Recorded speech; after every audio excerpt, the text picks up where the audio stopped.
It is Obstructed View, Matt Mosley, and we'll be getting together with you today for the Baylor Houston preview.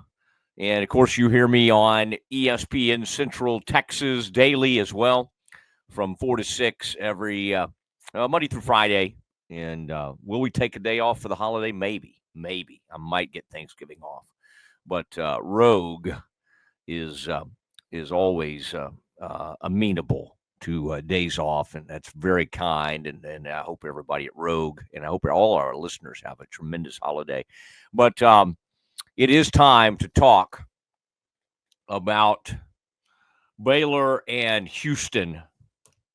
Game coming up Saturday in Houston, and I mean it is it's one of those games that it's huge for Baylor. I'm someone, I don't want to mess with momentum. I don't want to mess with karma. I'm not that superstitious, but I know when a good thing's happening.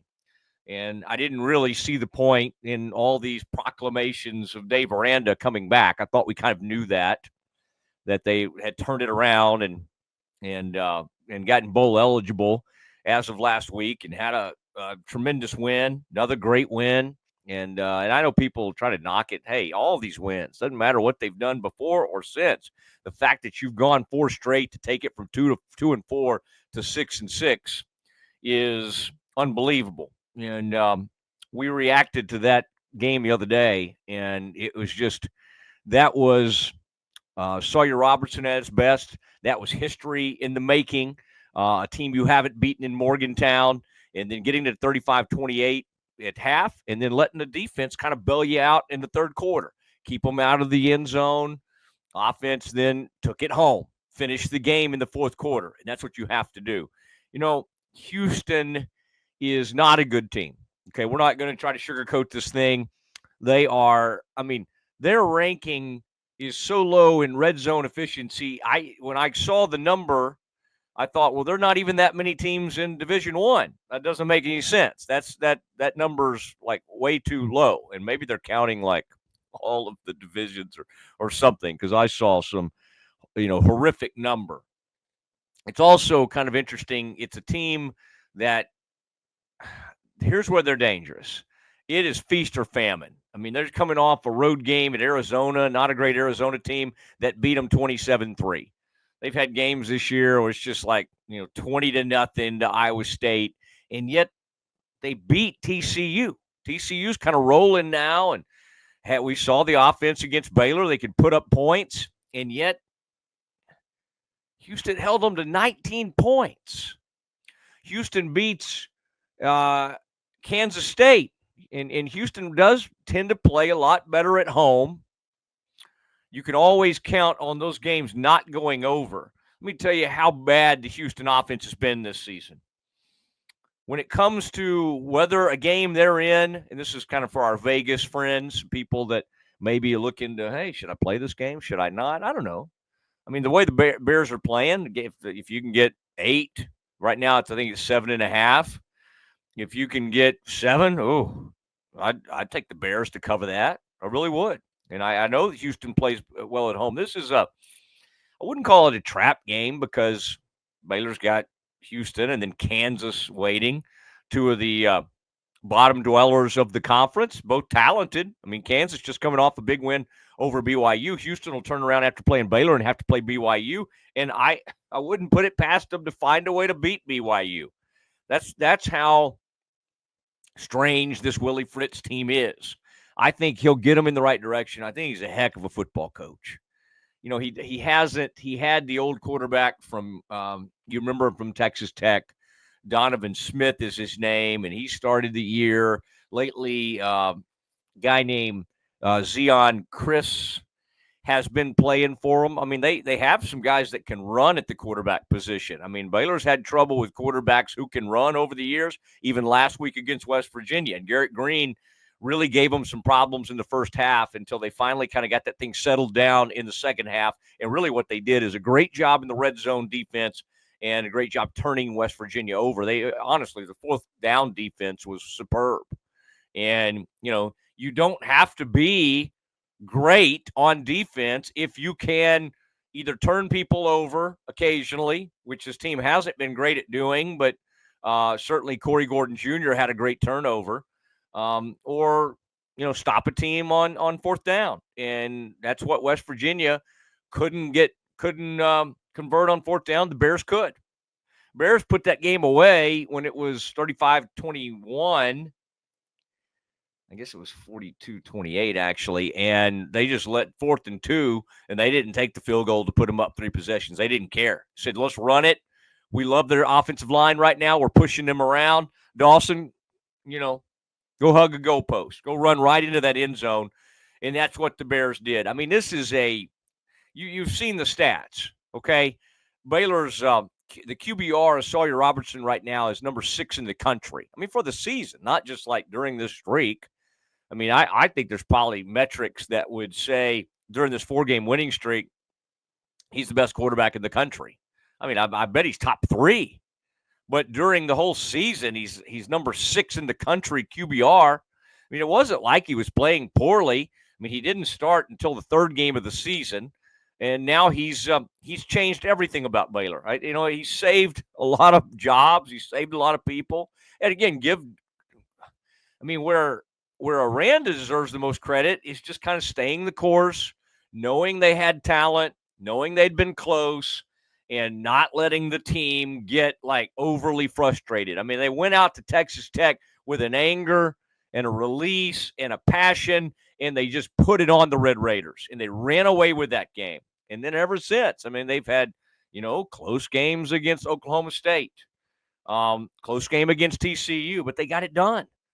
They found a way to get it done, and then late they blow away West Virginia. It's a good Baylor team. Well, when you become a good team, and I don't know if we know exactly. I think we know Baylor's a hot team. We also know that a couple of years ago they got to 6-3 and were feeling great about things and had a streak going, and then they dropped.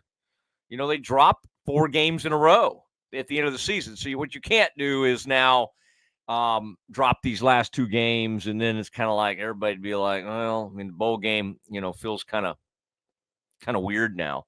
I don't think they will. I mean, I think they're playing too well, but I do think Houston is scary. Now, they're really struggle on, and I think the Vegas thing, I don't know if I ever completed that thought, which is a common occurrence with me, is that when it comes to the over, betting the over, always bet the under when Houston's involved. In games they've been involved in, they are 9-1 on not going over because, honestly, they don't score many points. But it's also a sign that their defense at times does hold teams down. I mean, that TCU offense, which kind of looks like a juggernaut right now, I mean, think about that, holding that to 19, holding the Kansas State, a talented quarterback, a talented team, to 19 points, winning that game 24-19. Utah's been bad this year, but at times, they've stood up and almost won a game against their big rival BYU a couple of weeks ago. They took them down, beat them 17-14. I don't care how bad the offense is for Houston to hold Utah to 14 points is pretty impressive. And that's why you heard Dave Aranda talking about the front for Houston as being really, really talented in what they do. Stopping the run, getting after your quarterback, being multiple. Some of the things they do on defense. It's a dangerous team. It really is. I mean, you can't. You hear it. Parcells used to say it. Then Bill Belichick and all of it. They call it rat poison. I mean, when you start winning all these awards, the offensive line was the best offensive line of the week. The Bryson Washington. I mean, I'm doing it. I mean, I'm feeding them some rat poison, as they like to call it. Oh, Bill Parcells, when I was covering the Cowboys, used to put rat traps all around the locker room to remember the it was like, don't eat the cheese. Rat poison. Don't believe all the hype, all the nice things people are suddenly saying about you. I mean, I've got Bryson Washington, who's like this run he's on is just unbelievable over the last 4 games. And then, of course, Dawson had that big game in there against that. It was against Oklahoma State. Um, I think Bryson Washington and Sawyer Robertson, at the rate they're going, should start next season on whatever Heisman watch list you want to put them on.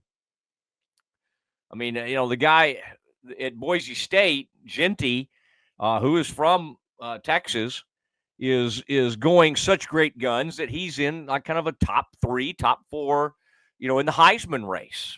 Bryson Washington looks unbelievable. In fact, he looks to be Baylor's. Well, they've had some good ones. Abram had a great season for the Bears. Love Treston Ebner. But Bryson has a chance to be as special as, well, if you want to go back to Shock Linwood, Terrence Ganaway before that, Lake Seastrunk certainly had his time at Baylor.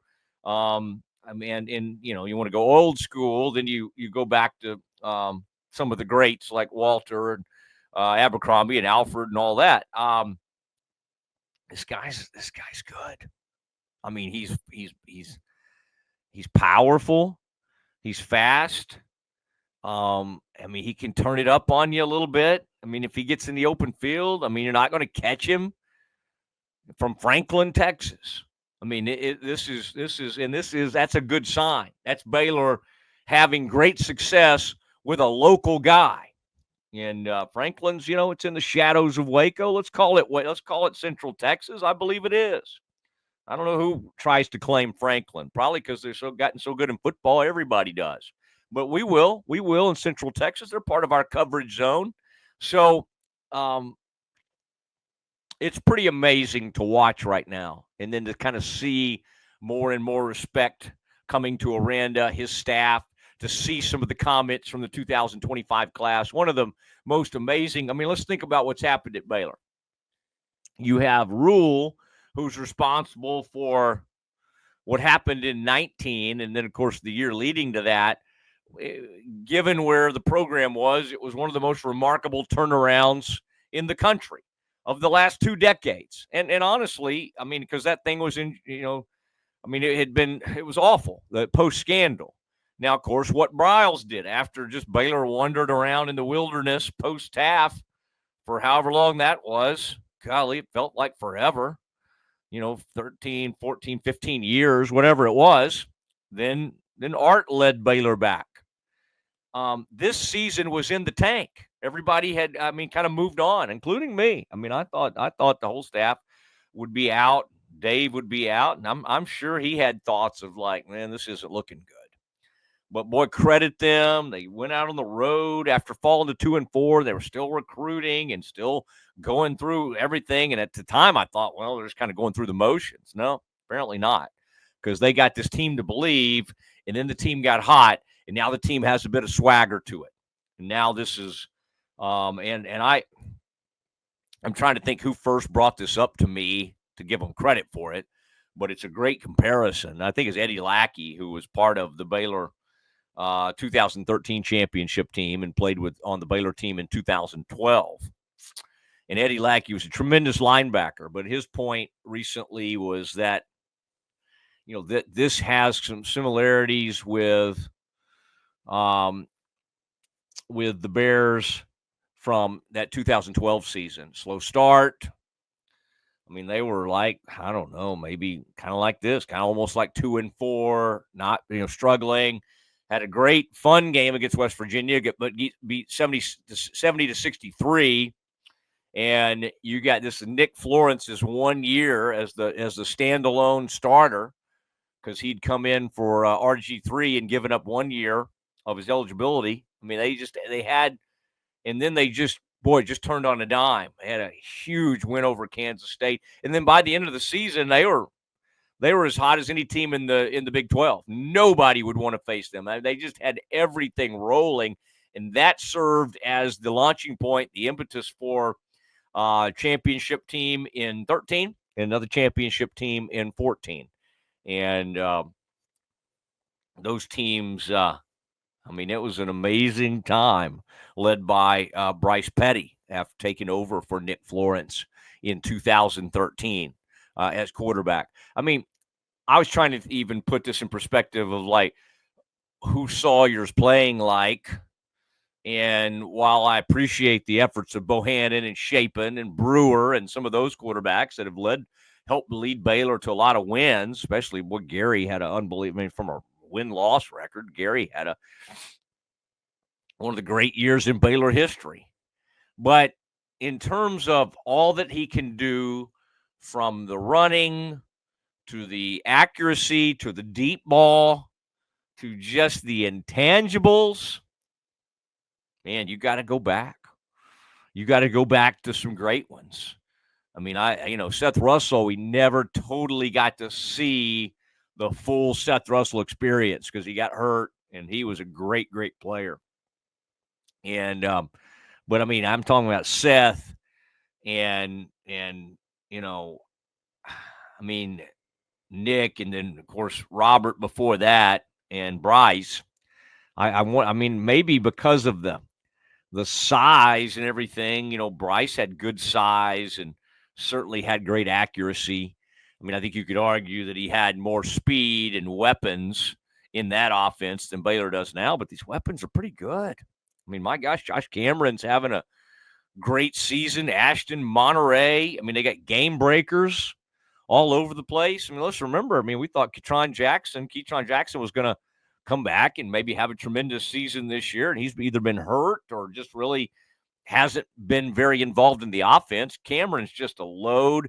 I think Hal Presley has played through an injury, and boy, I respect him because he can high point the ball well.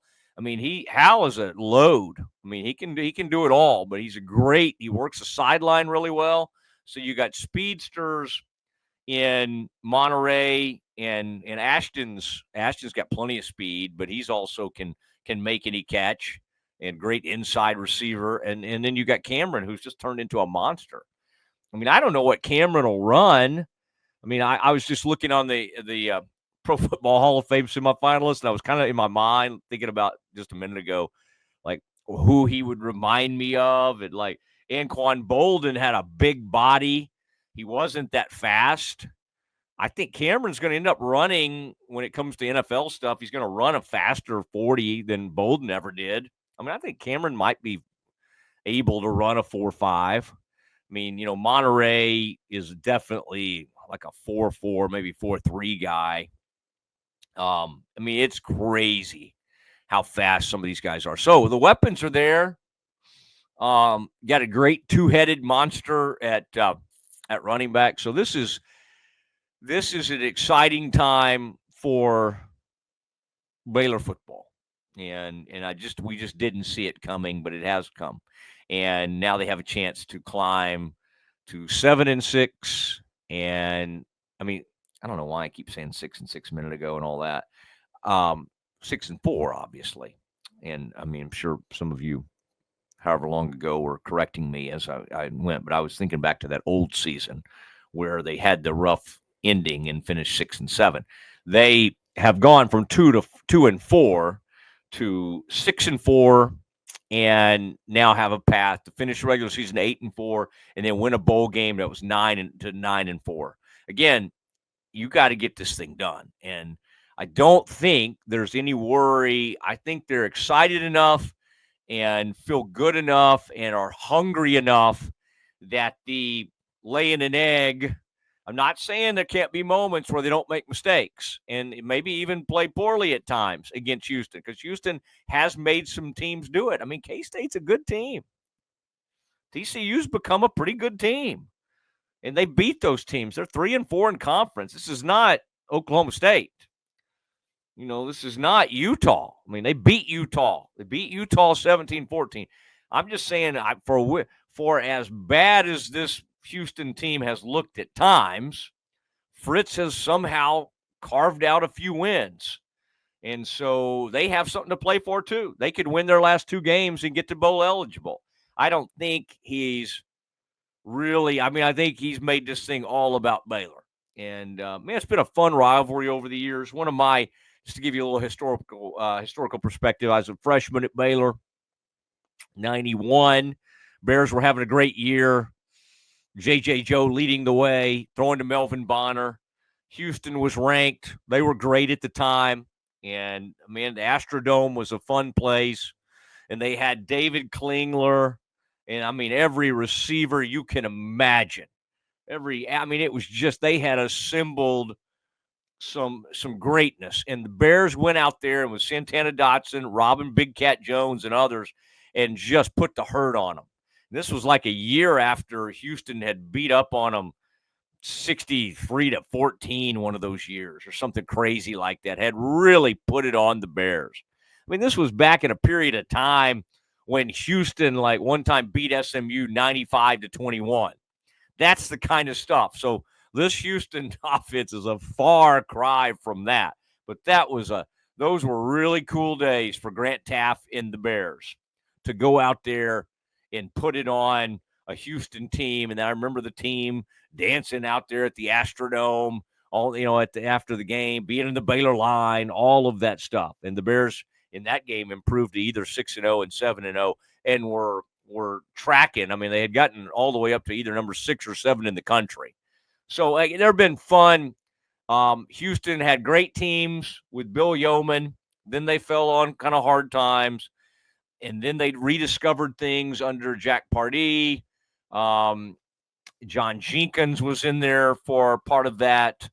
And he was a weirdo, but, man, they did some things under him that were pretty amazing as far as their aerial attack and their old, what they did kind of came from that was a run and shoot. And that came from like Mouse Davis and a lot of the spread concepts. I know Hal Mummy and gets a lot of credit, and he deserves that. But, man, the run and shoot was unbelievable as well. And that can kind of go back to Mouse Davis, who was offensive coordinator for some USFL, NFL. He was a pretty great offensive mind.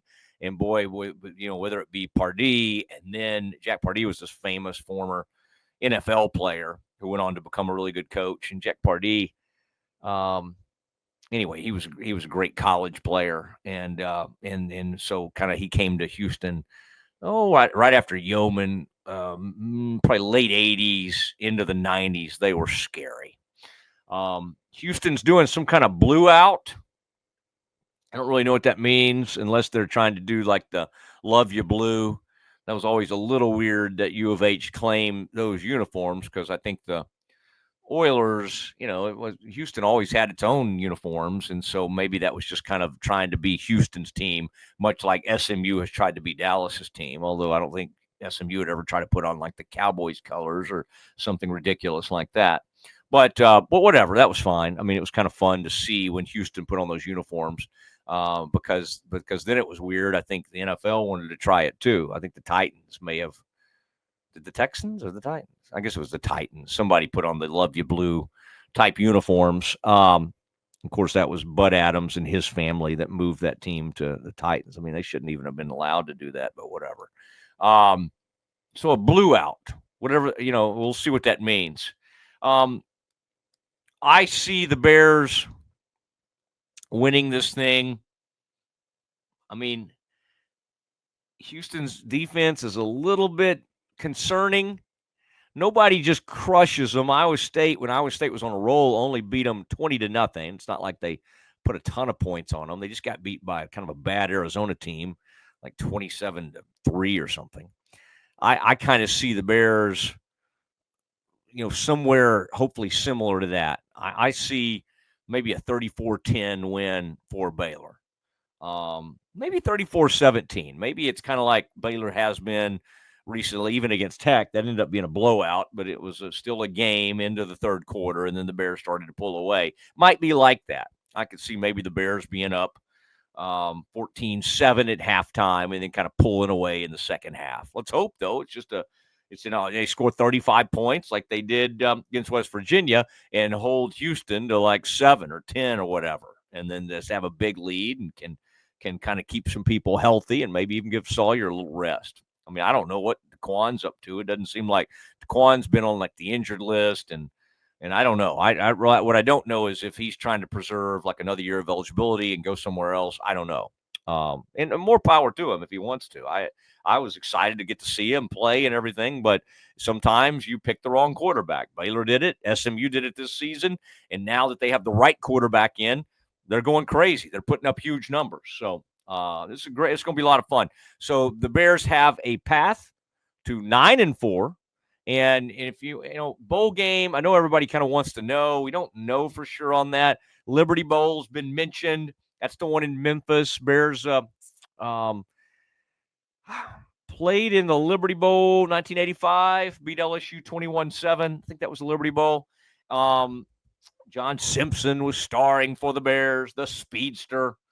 That would have been both Tom Mickey and Cody Carlson in 85, and they beat LSU. Who was LSU coached by? It was before DiNardo.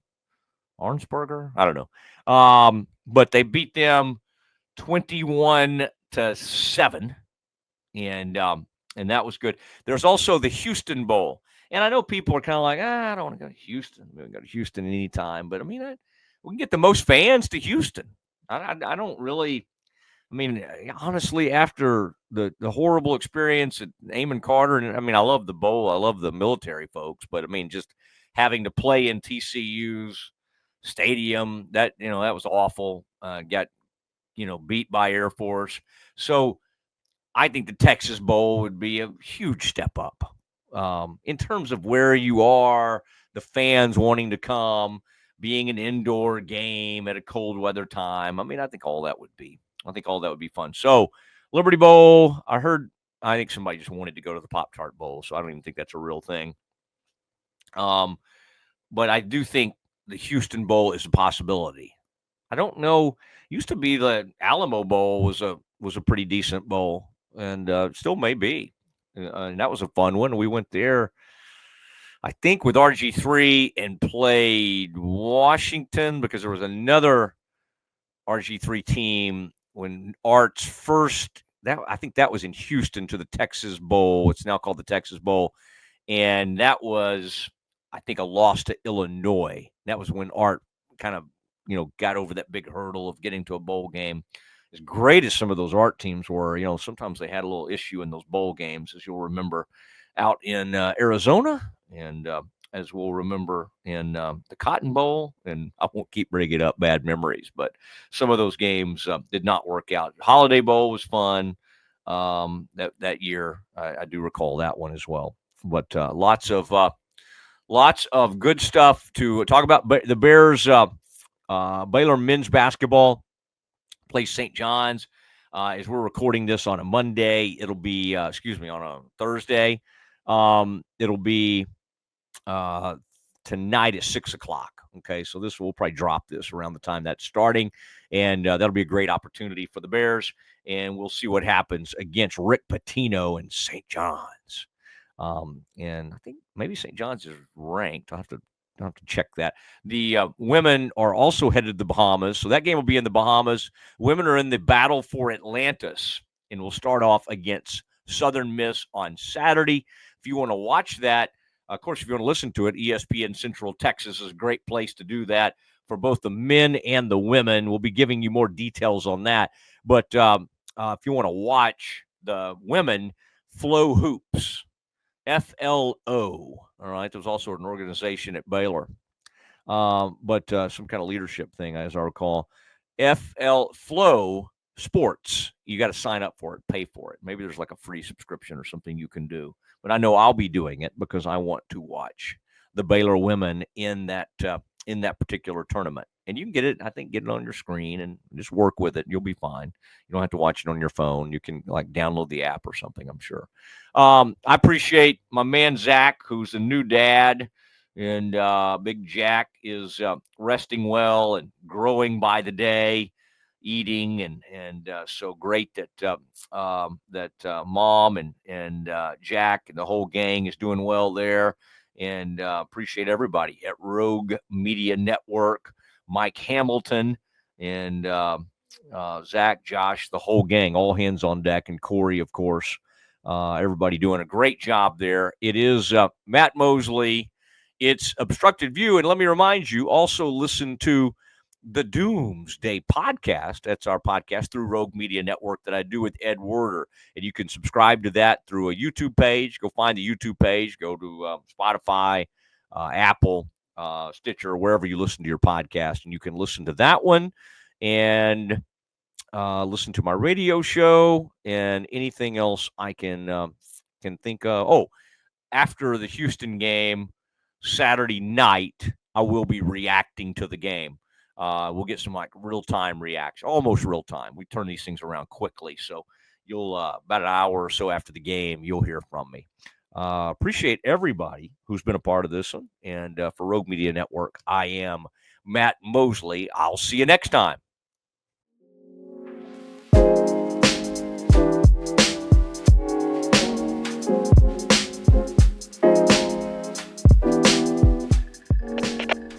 We are Rogue Media Sports.